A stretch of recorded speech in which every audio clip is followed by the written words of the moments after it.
Hello. Hello. You can hear me. Brilliant. I'm going to be your MC for today. My name is Jack Taylor. I am the programme lead for the Woods Under Threat team at the Woodland Trust.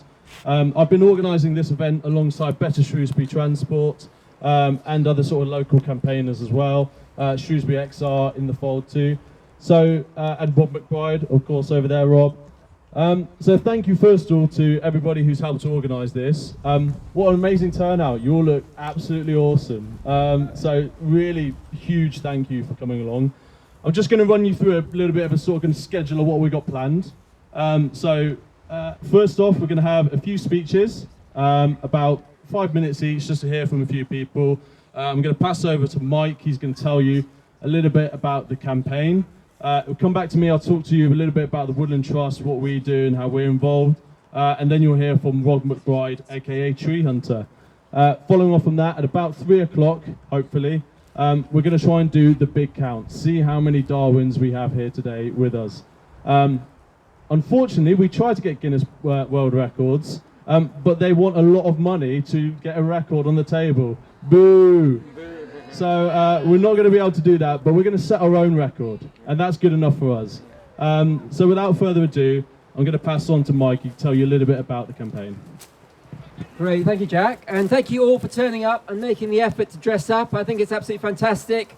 I reckon there's about 100 people here, but we'll see when we line up for the big count. So just to talk about why we're here, so Shropshire Council plans to put a big road from that corner of the field there, right across the field here, big bridge across there, and they'll be cutting down all these irreplaceable veteran trees, such as this Darwin Oak, which is 550 years old, we reckon. So that is Wars of the Roses we're talking about when this was an acorn. So absolutely ancient, and they shouldn't be cut down at all, but apparently it's more important that you should be able to drive from A to B, then this tree should carry on living here for another few hundred years. So we are trying to raise money for a legal challenge. Shropshire Council's given itself planning permission. We think that they've really cut a lot of corners in doing that, because it's obvious that they haven't taken into account all the impacts on beautiful areas like this. So we want a legal challenge. And so we are raising funds for that, and there's people around with buckets and ways of giving money. But just to say what the connection with Darwin is, I think we in Shrewsbury know that Darwin was born in Shrewsbury and grew up in the Mount, which is just a couple of miles down there. This is where their family came out for Sunday walks. It's the obvious place to go when you're walking. They did a lot of walking in those days. So they would have walked right past this tree many times. And when he was a young adult, he also spent weeks rooting around in the old quarries in Shelton Rough, looking at the geology. So we know Darwin knew this area really well, and I think it's appropriate that we call this fantastic tree the Darwin Oak. It was the only tree, if you look at the old maps, it was the only tree on this hedgerow 200 years ago when he was here. So it's been on its own in this hedgerow for absolutely centuries, and we want to keep it for another few centuries. So I'll hand over back to Jack, and then on to Rob. Thank you, Mike. So yeah, thank you again for coming today. It's really amazing to see so many Darwins in one place. I think if Charles Darwin could see us here, I suppose I would say he would be proud, but I think the first thing he'd do would probably laugh to see people actually dressed like him, and so many in one place. But it's so good to have Shrewsbury's finest and everyone else from further afield come and join us today. Ancient trees like the Darwin Oak are an integral part of our ecological and cultural heritage. This oak and the other veterans like it at risk from the scheme are each unique in their own way.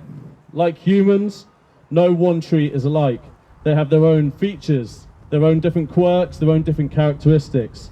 And with these features, they provide such a range of diverse habitat, playing host to countless species, from birds to bats, fungi to lichen, and everything in between. And ancient and veteran trees are disproportionately valuable parts of the natural environment, particularly where they exist outside of woodland. And let's not forget the part they play in our cultural heritage, and that is part of why we are all dressed like this today. So as well as talking about the Darwin Oak and its friends, I also want to tell you a little bit about what the Woodland Trust is doing to protect trees just like this around the UK. We've launched a Living Legends campaign with 3 main goals. Firstly, to try and secure legally protected heritage status for our oldest and most valuable trees. We give this protection to man-made relics, so why are we not doing the same for natural monuments? Secondly, we want to see stronger policy protection for these trees so that schemes like this can't tear them down. They need to be allowed to grow old, safe from harm, and come to rest on their own terms. And thirdly, we want to look for greater support for landowners, the people who actually own and manage these trees. It's not an easy process to do so, and they need the support to care for them. So please do sign our Living Legends petition. Come to me if you want to get the sort of QR code so you can find it. We've got 2 private members' bills going through Parliament at the moment to try and secure that legally protected heritage status for trees. But we are here today for the Darwin Oak.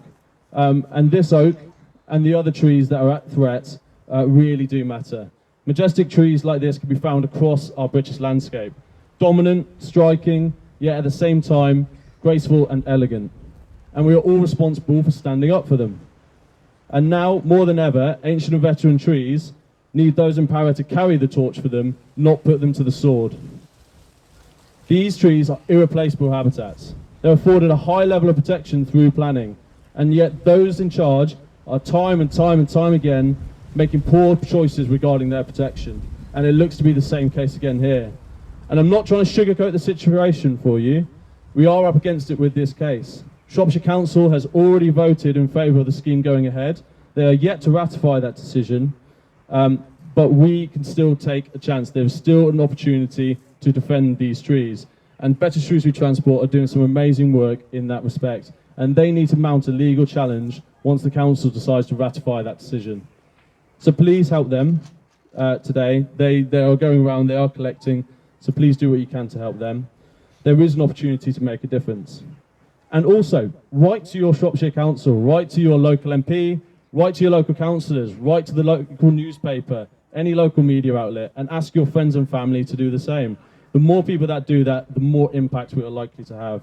We've seen what people in power can do in places like Sheffield. We've seen those in power turn around, recognise their mistakes, and realise what they've done is wrong. So let's not allow Shropshire Council to rest easy on the decisions that they've made to date.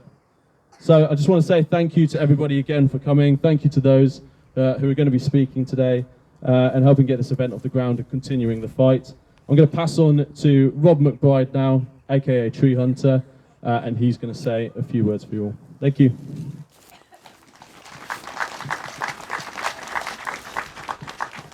Okay, thanks very much, Jack. Lots of info there to take in. Is it on? Is that on? Oh yeah, are we on? Yeah. Yep.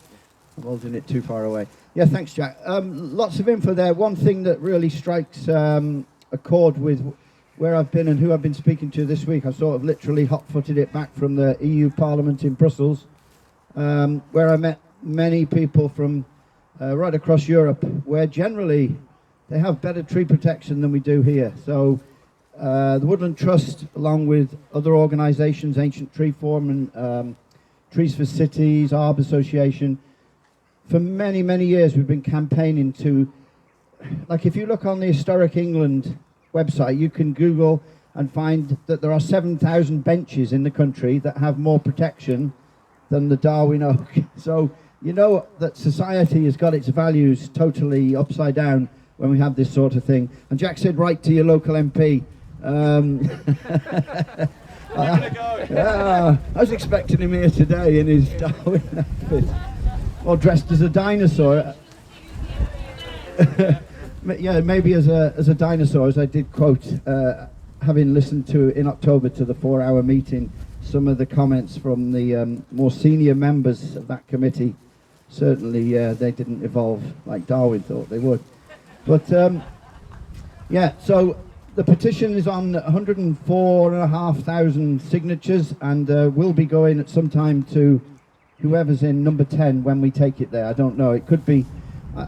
If I give it to Mr. Sunak, I'm wondering whether he'll light a bonfire for his leaving party with it or something like that. You never know.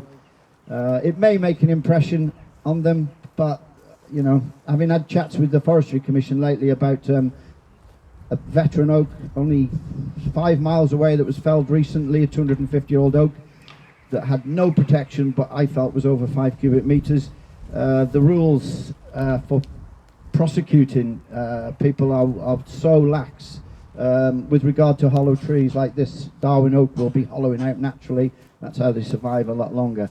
Where am I rambling now?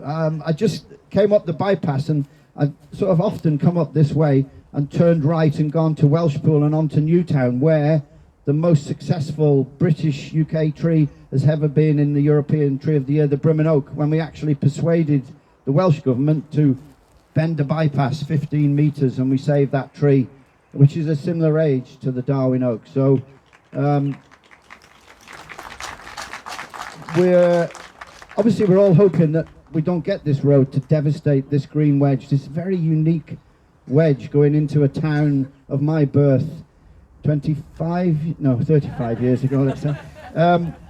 You know, you look across here, I've said it a few times when I've been standing here, just look across and it's just crazy. They're totally, as I said, upside down and backward thinking, and it's not going to happen, and certainly this isn't going to be felled. If they do go ahead with the road, they need to bring the speed limit down 10 mph and wobble the road and save as many of these veteran trees, because I surveyed this route in 2010 and I got about 80 trees that were significant to record, veteran, notable and ancient, and we're talking around about 1,400 I think that they want to take out, but anyway, it's not going to happen. So enjoy yourselves today, and thanks, like everybody said, thanks for coming along. It's been it's inspiring to see you all. Thank you.